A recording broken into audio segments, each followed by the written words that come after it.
대선 D-1 반전 가능성 있다는 겁니다.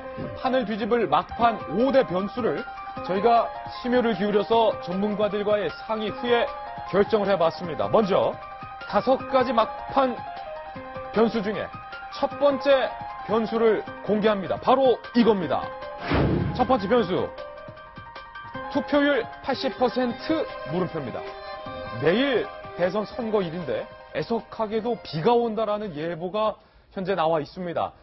비에도 불구하고 많은 사람들의 이 선거에 대한 열망과 의지를 꺾을 수는 없겠습니다만 이 투표율이 막판 변수가 될 것이다라는 얘기가 나오고 있는데요. 먼저 김대년 중앙선거관리위원회 사무총장의 발언부터 한번 보실까요? 내일 투표율 몇 %로 예측하십니까?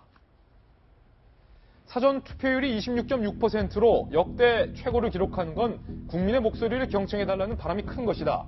동의합니다. 사전 투표가 그 징검다리 역할을 한 것이 큰 의미다. 조심스럽게 80% 넘지 않을까 예상해본다. 중앙선관위 사무총장이지만 틀릴 수도 있기 때문에 앞에 조심스럽게라는 단어를 붙였어요. 80 예상해본다라고 예측을 했는데 김병민 의원님, 네. 내일 비 와요? 비 와도 투표율이 높을 것 같아요. 그래요? 사전 투표가 26이 나오지 않았습니까?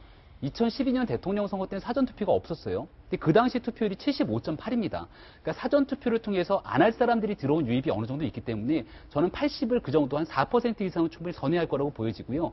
그때보다 후보가 굉장히 많기 때문에 내가 소신 투표를 통해서 이 사람 진짜 한번 찍어줘야겠다고 오는 사람들도 생길 거고, 과거에 이제 87년 선거를 보게 되면 그때가 89%. 예. 노태우 전 대통령이 당선됐을 때가 어마어마한 직선제가 됐기 때문에 가장 높은, 지금 제6공화국 시대를 열어간 이후로는 가장 높은 투표율이 나온 거고요.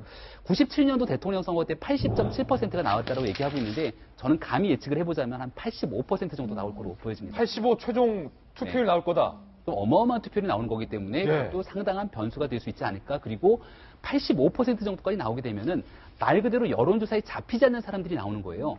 우리가 여론조사 같은 경우는 저도 여태까지 여론조사 응답해 본 적이 한 번도 없거든요. 전화도 잘 오지도 않고, 오더라도 이제 뭐 ARS나 기계가 오면 끊어버리기 마련인데, 여론조사에 응답하지 않는, 정말 정치에 관여하지 않는 사람들, 국민들이 가고 대거 투표를 하게 되는 것 아니겠습니까?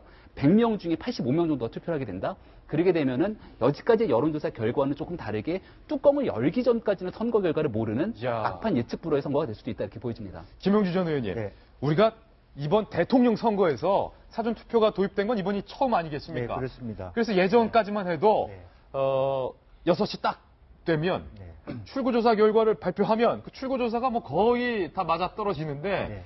지금 사전 투표율이 26.6%나 되기 때문에 이번에 출구조사 결과를 본다 해도 사전 투표 결과가 그 출구조사에 반영이 안 됐기 때문에 이거 누가 될지 모르겠어요. 그렇습니다. 실제로 보면은 사전투표는 본투표 끝나고 이렇게 개봉을 하지 않습니까? 예. 그렇기 때문에 실제로 사전투표, 그러니까 출구조사의 결과가 8시 땡 하면 예. 이제 나올 텐데 상당한 많은 차이가 있으면 좀 예측이 가능한데 초박빙으로 나올 경우에는 상당히 계산법이 여러 가지 복잡해지게 될 것 같습니다. 그때부터 머리가 좀 아파지기 시작하는 건데. 그래서 사전투표의 성향이 세대별 투표적 의미들이 좀 있고요. 본투표가 아까 우리 김 교수 얘기한 것처럼 85%를 넘었을 경우와 의외로 좀 떨어질 경우에 상당히 따라집니다. 떨어졌다라고 하는 것은 보수 투표들이 끝까지 이렇게 지지자를 못 찾고 날씨도 흐리니까 안 가는 그런 경우가 생겼다는 뜻이 되고, 그렇지 않고 85%가 넘었다고 하는 것은 굉장히 말하자면 사전투표가 진보투표적 성향에 비해서 말하자면 보수층이 결집이 있었다라고 하는 것을 의미하기 예. 때문에 그야말로 어떤 그 11시 반 넘어서 겨우 우리가 대충 윤곽을 말하자면 보게 되는 그런 결과도 있을 수 있겠다는 생각이 드네요. 내일 밤 11시 반이 돼서야 겨우 윤곽 정도 나올 거다. 뭐 지금 그렇게 실제로 투표율이 예측했어요. 높으면 예. 네, 그렇죠. 그래서 기본적으로는 뭐 각각 캠프별로는 그렇게 생각하지 않겠죠. 말하자면 문재인 캠프는 뭐 출구조사 결과가 차이가 나면 그것으로서 사전투표도 유리하기 때문에 각자의 해석이 나올 겁니다. 예, 정성희 의원님 이 말은 즉슨 내일 또 마침 선거 시간이 2시간 늘어요. 6시까지 마감이 아니라 밤 8시까지가 마감이기 때문에 출구조사 결과가 8시에 발표된다 하더라도 사전투표 결과가 반영이 안 됐기 때문에 그때부터 머리가 복잡해진다는 거예요. 만약에 사전투표에서 내가 이기면 이 출구조사 합쳐서 플러스 마이너스 알파 해가지고 내가 이길 확률이 한 24.3%. 이거 해설을 잘 들으겠네요, 내일도. 그렇죠. 내일 8시 1분에 사전 투표 결과가, 사전 출구조사 결과가 출구조사 결과요. 네, 발표가 되는데, 이제 그 크게 믿을 수가 없다는 거죠. 왜냐하면 사전 투표에 대해서는 출구조사를 지금 여론조사를 허용하고 있지 않기 때문에 반영이 되어 있지 않고, 또 사전 투표에 대해서도 대상자가 1,100만이나 넘기 때문에 표본 이렇게 모집단이 커지면 오차도 커집니다.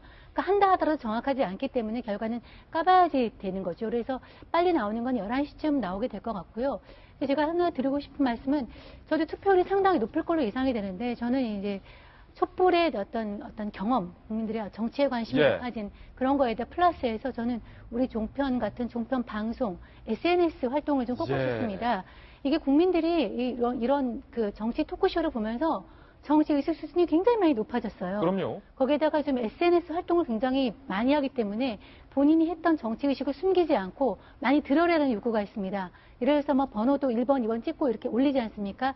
이렇게 공유하는 문화, 이런 것들이 덧붙여져서 과거에 없던 그런 현상, 자기가 투표한 것을 드러내고 인증받으려는 그런 그 소위 자랑질이라 해야 되나, 한다는 거, 그러거나 하여튼 그런 것 때문에 엎쳐져서 저도 투표율이 상당히 높을 걸로 예상이 되고, 아까 얘기했지만 투표율이 높아지면 이 개표하는 과정에서 또 이번에는 기표 포부도 많기 때문에 시간도 많이 걸려서 굉장히 늦어질 걸로 그렇게 예상이 됩니다. 출구조사 봐도 결과를 예측할 수 없다라는 얘기인데, 지금 마침 각 후보들이 마지막 기자회견을 시작했다고 합니다. 먼저 안철수 후보의 마지막 기자회견장으로 한번 가보실까요? 생중계입니다. 국민들의 마음은 거리에, 시장에, 골목골목에 참으로 소중하게 존재했습니다. 빛났습니다. 나태주 시인의 들꽃이라는 시가 있습니다. 자세히 보아야 예쁘다. 오래 보아야 사랑스럽다는 표현이 있습니다. 한없이 인자하고 성실한 국민들 만나 뵈면서 제 마음 한자락에 희망이 자라고 있음을 벅차게 느꼈습니다. 배낭 메고 운동화 신고 유세차에서 내려와 국민들과 나란히 할 수 있었던 게 제가 대선에 나선 이후 가장 보람 있었던 시간이었습니다.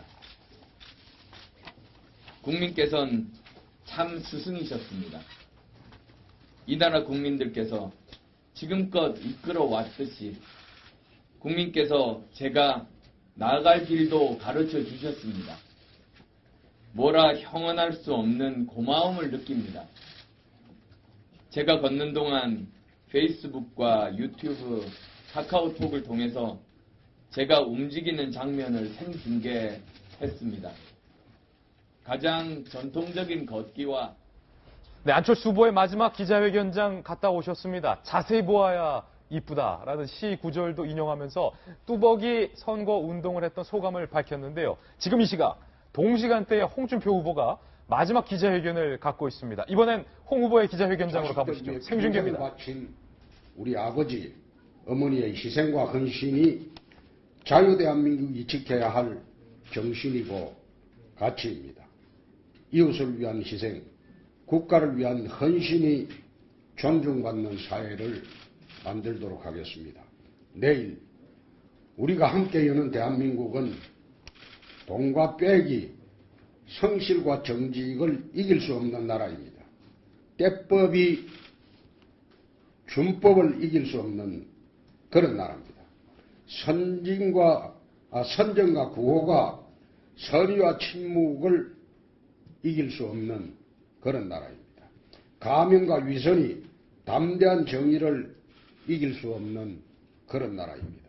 내일 우리가 함께 여는 대한민국은 가진 자가 좀 더 양보하고 가지지 못한 서민들에게